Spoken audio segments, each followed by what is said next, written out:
संघर्ष अगर तो हिंसा क्यों, संघर्ष अगर तो हिंसा क्यों, खून का प्यासा इंसा क्यों। संघर्ष अगर तो हिंसा क्यों, खून का प्यासा इंसा क्यों। हर चीज को करने का तरीका है, हर बात को करने का सही तरीका है, जो बापू से हमने सीखा है, जो बापू से हमने सीखा है। नमस्कार मेरे प्रिय विद्यार्थियों और सभी साथियों, मैं अमित द्विवेदी अपनी YouTube चैनल में आप सभी लोगों का स्वागत करता हूं। आप सभी इस बात से परिचित हैं कि हम कड़ी दर कड़ी मोहनदास की पुस्तक माई एक्सपेरिमेंट विथ ट्रुथ अर्थात सत्य के प्रयोग पर बातचीत कर रहे हैं। उसी कड़ी को आज हम आगे बढ़ाते हैं। आज हम लोग मोहनदास के जीवन पर आधारित उनकी पिताजी की मृत्यु और उनकी दोहरी लज्जा के अंश पर बात करेंगे। इससे पहले वाले अंश में हम लोगों ने मोहनदास के द्वारा जो चोरी की गई और उसका जो उन्हें प्रायश्चित हुआ उसके बारे में बात की थी। आज हम बात करेंगे पिताजी की मृत्यु और दोहरी लज्जा। मोहनदास बताते हैं कि उन दिनों मेरी उम्र 16 वर्ष की थी और पिताजी भगंदर रोग से पीड़ित थे। पिताजी ज़्यादातर शय्यावशी रहते थे, अर्थात बिस्तर पर लेटे रहते थे। उनकी सेवा में घर का एक पुराना नौकर, माताजी और मैं ज़्यादातर रहते थे, विशेष रूप से रहते थे। मेरा काम एक नर्स की तरह था। मैं उनको उनकी दवाइयाँ देना, दवाइयों को घर पर पीसना, बनाना, तैयार करना और खिलाना और कपड़े बदलना, ये मेरा काम था। यानी कि एक पूरे तरीके से नर्स की तरह मेरा काम था। मोहनदास कहते हैं कि खाना खाने के बाद और स्कूल से आने के बाद, विद्यालय से आने के बाद जो भी समय बचता था वो मैं पिताजी की सेवा में लगाता था और पिताजी की अनुज्ञा मिलने पर ही मैं शयन कक्ष में जाता था। मोहनदास बताते हैं कि इस समय पिताजी की हालत बहुत ज़्यादा खराब थी और इन्हीं दिनों मेरी पत्नी गर्भवती हुई, जो मेरे लिए दोहरी लज्जा का विषय है। मोहनदास कहते हैं कि मैं बचपन से ही पितृभक्ति को अपना धर्म मानता हूँ। विद्या अभ्यास इन दोनों मेरा धर्म था। उस श्रवण को मैं बचपन से ही अपना आदर्श मानता हूँ, फिर भी मैंने संयम न रखा। पिताजी के इतने बीमार होने पर भी मैं विषय भोग वासना में डूबा रहा और मुझसे संयम न हुआ। इतना तो ठीक है। मोहनदास कहते हैं मैं पिताजी की सेवा इधर करता था और मेरा मन उधर स्त्री के पास जाने को रहता था कि कब मैं अपने शयन कक्ष में जाऊं और कब मैं कस्तूरबा के साथ बैठकर बातें करूं। मोहनदास कहते हैं कि इन दोनों कस्तूरबा विद्या अभ्यास, माफ़ी चाहूँगा, धर्मशास्त्र, वैदिक शास्त्र और व्यवहार शास्त्र, धर्मशास्त्र, वैदिक शास्त्र और व्यवहार शास्त्र में त्याज्य थी और मैं उसके पास जाकर इन सब बातों के बारे में बात करता था। मोहनदास कहते हैं कि जब भी मुझे पिताजी की सेवा से छुट्टी मिलती थी तो मैं तेजी के साथ प्रसन्न होकर, बड़ी प्रसन्नता के साथ दौड़ते हुए अपने शयन कक्ष में पहुंचता था। एक तरफ ये पिताजी का दुख रहता था तो दूसरी तरफ मुझे कस्तूरबा के पास बैठने को मन भी करता था कि कब वो मुझे एकांत में मिले। मोहनदास आगे बताते हैं कि पिताजी इन दोनों बहुत बीमार हो चुके थे। घर के वैदिक भी थे, बाहर के वैद्य को भी बुलाया पर उनको कोई आराम न मिला। तरह तरह की दवाइयाँ, औषधियाँ उनको बदल कर दी गई, तब भी उनकी शरीर में कोई राहत न मिली। तब एक अंग्रेजी डॉक्टर को भी बुलाया। अंग्रेजी डॉक्टर ने कहा कि इनकी शस्त्रक्रिया करनी हो गई, पर उम्र के साथ शस्त्रक्रिया हो पाना भी उचित नहीं था, क्योंकि जो घर के वैद्य थे वो इस बात को मना करते थे कि इस उम्र में शस्त्रक्रिया हो नहीं सकती। यदि हुई तो शरीर पर इसका बुरा प्रभाव पड़ेगा। मोहनदास ने बहुत सोचा कि कैसे भी करके शस्त्रक्रिया हो, लेकिन घर के वैद्य और घर के जो बड़े थे वो इस बात के लिए तैयार ना थे और मेरे पिताजी भी इस बात को तैयार ना थे शस्त्रक्रिया कराने को। मोहनदास कहते हैं कि इसके बाद पिताजी घर के वैद्य के साथ बम्बई दिखाने के लिए गए। वहाँ के डॉक्टर ने भी, अंग्रेजी डॉक्टर ने भी शस्त्रक्रिया कराने की सलाह दी, पर पिताजी ने उनकी कोई बात ना मानी और उन्होंने जो दवाइयाँ लिखी, जो खाने का सामान दिया, वो सब लेकर पिताजी वापस बम्बई से घर आ गए। लेकिन पिताजी ने शस्त्रक्रिया नहीं कराई। मोहनदास कहते हैं कि पिताजी की हालत इतनी ख़राब हो चुकी थी कि सारे जितने भी काम होते थे, मल त्याग करना, ये सारे काम बिस्तर से ही होने लगे। लेकिन पिताजी कहाँ मानने वाले थे। वो अपना बिस्तर छोड़कर ही मल त्याग करते थे, स्नान करते थे, कपड़े बदलते थे। और उनकी इन सब चीज़ों को देखकर मैं उन्हें अनुसरण करता था कि पिताजी का आत्मबल, मनोबल कितना बड़ा है कि आज जब वो उठ नहीं पाते हैं बिस्तर से, तब भी वो अपनी क्रियाओं के लिए बिस्तर से उठ बैठते हैं। मोहनदास बताते हैं कि वो धर्म के हिसाब से अपनी सारी क्रियाएं करते थे और ऐसा तो केवल वैष्णव धर्म में ही हो सकता है। इसलिए मोहनदास कहते हैं कि वैष्णव धर्म मुझे बड़ा अच्छा लगता है, क्योंकि आपको पता है वैष्णव कुल में ही मोहनदास का जन्म हुआ था। तो सारी क्रियाएं पिताजी की उनके बिस्तर से ही होती थीं।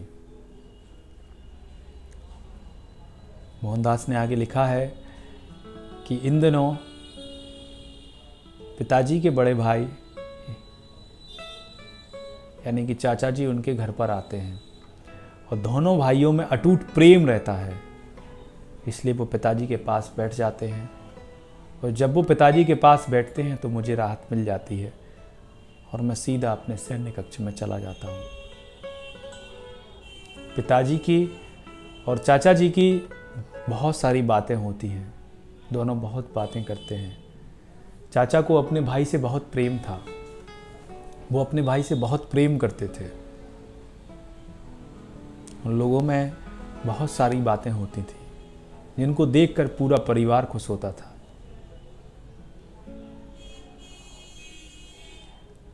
जब अंतिम रात का समय आया, मैं पिताजी के हाथ पैर दबा रहा था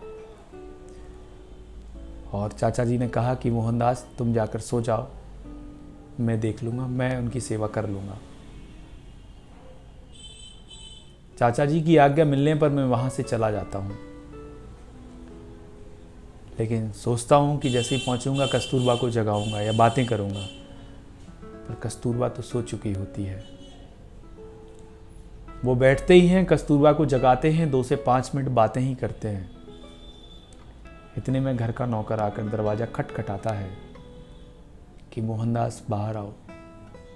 जैसे ही दरवाजे की खटखटाने की आवाज़ आती है, मैं समझ जाता हूँ कि कुछ गलत हुआ है। जिस बात का मुझे अंदेशा था वही हुआ है। नौकर आके कहता है बापू की तबीयत ज़्यादा ख़राब है, बापू की तबीयत ज़्यादा ख़राब है। मैं समझ जाता हूँ और मैं नौकर से कहता हूँ कि सही बताओ क्या है। तो नौकर कहता है बापू गुजर गए, बापू नहीं रहे। जैसे ही मैंने ये सुना, मैं 2-4 सीढ़ियों को फांदते हुए सीधा पिताजी के सैया के पास पहुंचा, सबके पास पहुंचा और पहुंचते ही बस केवल चाचा जी की हाँ सुनना बाकी थी। चाचा जी ने जैसे ही इशारा किया कि पिताजी गुजर गए, मुझे बड़ी शर्म महसूस हुई।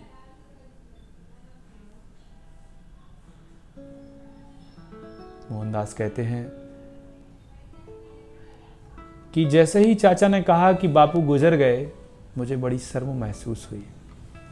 मैं अंतिम समय की सेवा भी बापू की ना कर सका, अंतिम समय भी मैं पिताजी के साथ ना जी सका। अब भी मुझे मेरे विषय की चिंता थी। इसका दुख मुझे आज भी बहुत होता है। मोहनदास आगे लिखते हैं कि पिताजी को इस बात का एहसास हो चुका था कि वो जाने वाले हैं। उन्होंने चाचा को इशारा किया और एक कागज़ दिया और उस पर लिखकर बता दिया।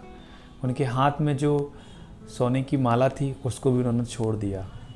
एक कंठार था उसको भी उन्होंने त्याग दिया, क्योंकि पिताजी समझ चुके थे कि अब वो जाने वाले हैं। फिर भी मैं पिताजी के अंत समय में उनके साथ ना रह सका। इसका मुझे बहुत दुख होता है। मोहनदास कहते हैं कि मैंने पिछले प्रकरण में अपनी जिस शर्म की बात की थी, जिस लज्जा की बात की थी, वो यही है कि जब मुझे पिताजी के पास होना चाहिए था तब मैं पिताजी के पास ना था। सेवा की समय भी मेरी विषय की इच्छा थी, आपको मैं पहले भी कह चुका हूँ। इस काले धब्बे को मैं आज तक न धो सका और न भूल सका, और सदा यह काला धब्बा मेरे दिल में, मेरे हृदय में एक सुई की तरह चुभता है कि आखिर क्यों मैं उस समय विषय की चिंता करता रहा। जब मैं पितृभक्ति को धर्म मानता था, श्रवण को आदर्श मानता था, फिर भी मैं विषय भोग की चिंता में था। इस वजह से मैं पिताजी के पास न रह सका। यह उस सेवा में अक्षम्य त्रुटि है। इसी से मैंने अपने को एक पत्नी व्रत का पालक मानते हुए भी विषयांध माना है। इससे छूटने में बहुत समय लगा और छूटने के पहले कई सारे धर्म संकट भी मेरे सामने आए। आप देखिए, मोहनदास कहते हैं कि ये जीवन में ये वाला कष्ट जो मैंने सहन किया है, जिसका मुझे आज भी दुख होता है, उससे दूर जाने के लिए मैंने बहुत सारे धर्म संकट झेले होंगे। क्योंकि वो अपने आप को पत्नी व्रत कहते हैं कि मैं पत्नी व्रत का पालन करता था। यहां हम गांधी जी की बातों को कई नजरिए से देख सकते हैं, पर निर्भर करता है कि हम किस नजरिए से इस बात को ले रहे हैं। ये मैं अपनी बात कह रहा हूं। मेरे ख्याल से इन बातों को समझने की हमें आवश्यकता है कि मोहनदास ने कौन से धर्म का पालन किया। मोहनदास आगे कहते हैं, मुझे अपनी इस दोहरी लज्जा की चर्चा को पूरा करने से के पहले यह भी कह देना चाहता हूं कि पिताजी की मृत्यु के बाद जो संतान उत्पन्न हुई वो भी 2 या 4 दिन में चल बसी। यानी कि मोहनदास अर्थात महात्मा गांधी की पहली संतान जीवित ना रही, वो भी मृत्यु को प्यारी हो गई। दूसरा परिणाम हो भी क्या सकता था। जो माता पिता या बाल दंपत्ति चेतना चाहे वे इस दृष्टांत से चेतें, कुछ सीखें। मोहनदास ने कहा कि कैसे हमने ये अनुभव किया कि एक दोहरी लज्जा रही मेरे जीवन में एक तरह से, और इस बात का दुख भी मोहनदास को हुआ, अफसोस भी हुआ।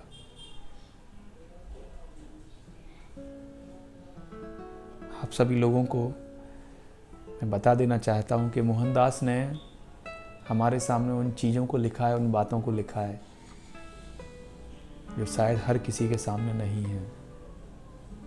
हम महात्मा गांधी को जिन बातों को लेकर आज कह देते हैं, जज कर देते हैं, मैं चाहता हूं कि पहले आप एक बार पढ़ो पुस्तकों को, उसके बाद महात्मा गांधी के लिए कुछ बिंदु बनाओ कि कैसे उन्होंने अपनी गलतियों को सुधारा। ये था आज के अंश में पिताजी की मृत्यु और दोहरी लज्जा। आगे के अंश में हम जल्द बात करेंगे धर्म की झांकी। तब तक के लिए विदा लेता हूँ। धन्यवाद।